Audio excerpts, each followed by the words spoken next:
Oh, you won't believe it. You did it again. Oh, there goes a fender. Have you ever paused and wondered how it would feel to walk on the moon? Well, you don't need rocket science or a telepath to tell you it's no easy feat.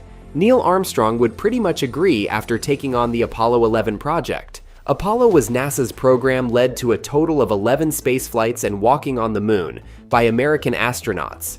Many are only familiar with the Apollo 11 mission, which landed humans on the moon for the first time. However, there were a total of 14 missions during the program. Stay tuned as we uncover the most insane terms and conditions for the Apollo project. Also known as Project Apollo, the Apollo program was first conceived in 1960 during President Dwight D. Eisenhower's administration as a three-person spacecraft to follow the one-person Project Mercury, which put the first Americans in space.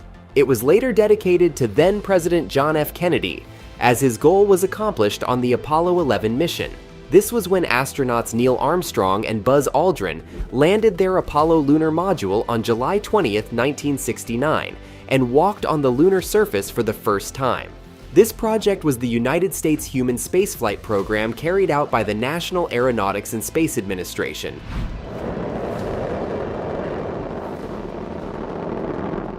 which succeeded in preparing and landing the first men on the moon from 1968 to 1972.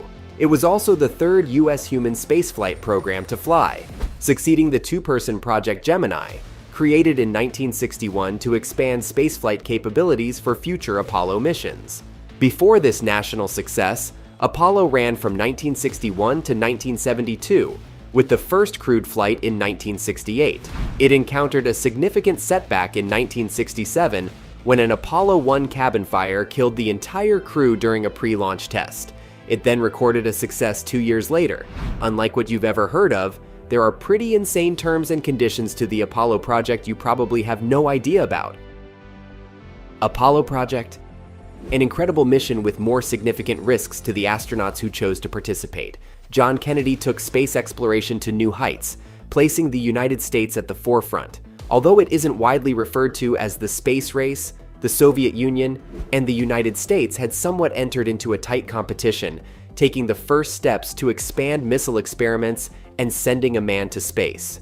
Outdoing themselves, the Soviet Union proved they were some badass scientists, launching the first man, Yuri Gagarin, to space and bringing him back home safely. Not wanting to be far behind on this incredible technological advancement, the creation of the National Aeronautics and Space Administration came at such impeccable timing. Soon enough, they began to envision man orbiting the lunar surface. With the help of some of the best minds in that era, Kennedy pushed the United States to the forefront of space exploration, doing the impossible landing man safely on the moon and bringing the astronauts back home. But this was no easy task following several failed tests, billions of dollars lost, and even the recorded deaths of a few astronauts. What were the challenges faced by United Space during the course of the Apollo project? Discouraged by the constant failure to send man to the moon, the Apollo project nearly ended. It was so bad that Kennedy sought an appeal to the Soviet Union to join forces with them to achieve this great feat. However, this appeal was denied, and the United States was left to its own fate. Just 2 months after this appeal, everything changed in the United States as John Kennedy was assassinated in downtown Dallas, Texas. Lyndon Johnson, who assumed the presidential seat alongside proponents of the Apollo mission, adopted the mission as a national tribute to Kennedy's legacy. This twist somehow marked a revival of hope in American aerospace to see Kennedy's dreams turn into reality. With such an excellent task in view, the Apollo project required a level of collaborative forces of innovation to see the creation of mind-blowing designs and technology. Certain things had to be put in place to ensure the success of the Apollo project. The Apollo spacecraft consisted of 3 components: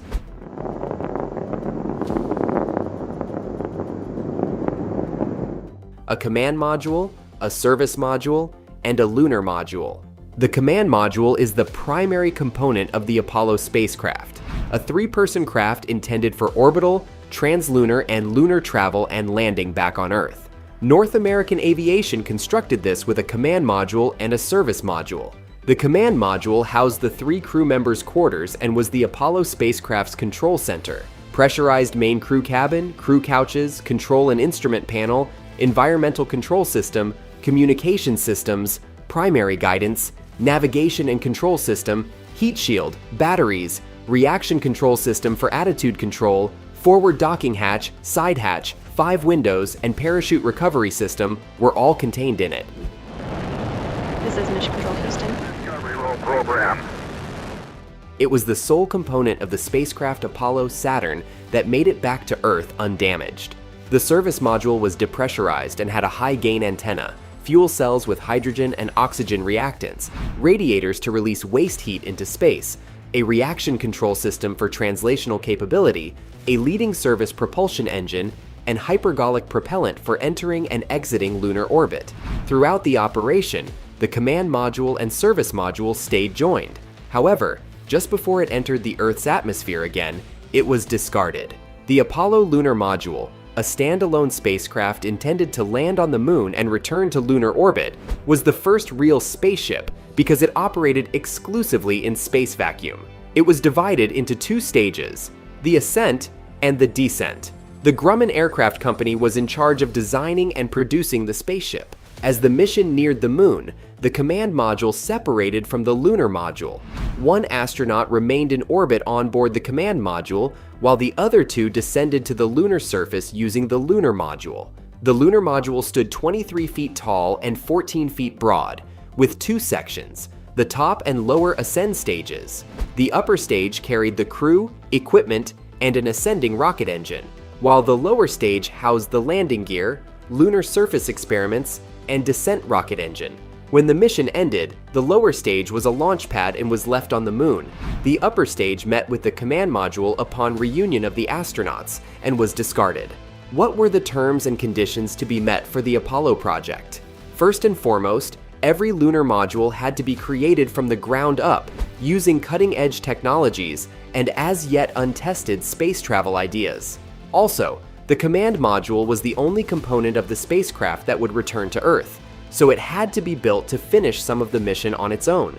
2 other parts completed the spacecraft stack for space vehicle assembly: a launch escape system that would safely transport the crew in the command module away from the launch vehicle in the event of a launch emergency, and a spacecraft LM-LM adapter that would protect the lunar module from the aerodynamic stress of launch. 4, 3, 2, 1, 0. This would connect the CSM to the Saturn launch vehicle.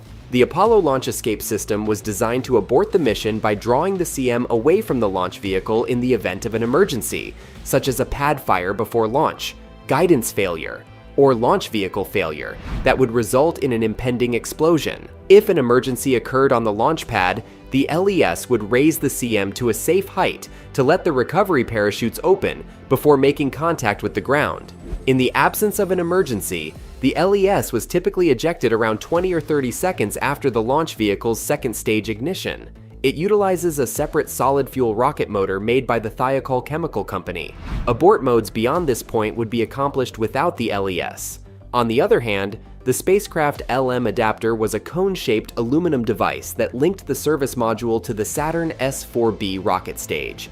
It also safeguarded the LM, the service propulsion system engine nozzle, and the launch vehicle-to-service module umbilical during launch and ascent through the atmosphere.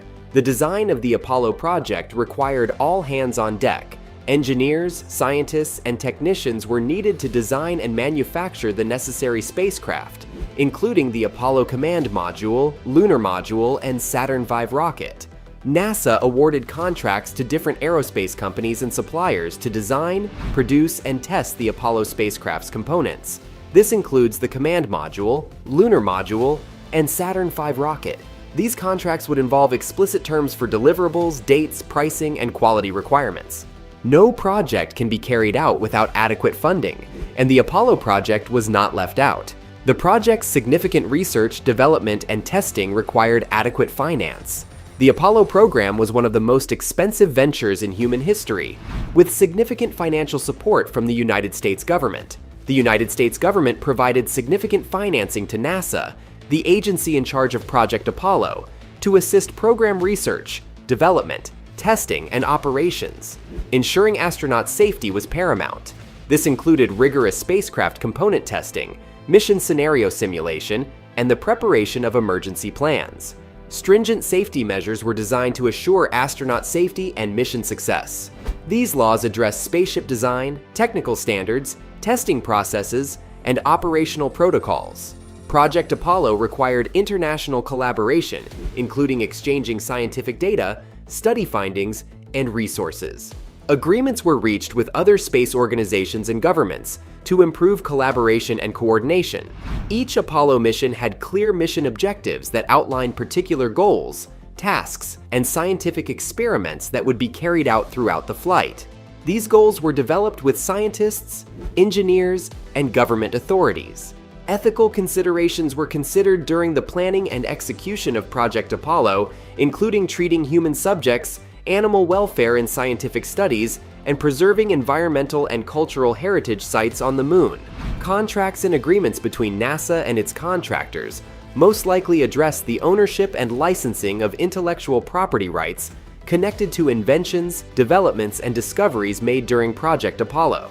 NASA was in charge of delivering Project Apollo information to the general public, which included mission progress reports, educational outreach efforts, and media relations. This most likely entailed adhering to the agency's communication guidelines and standards.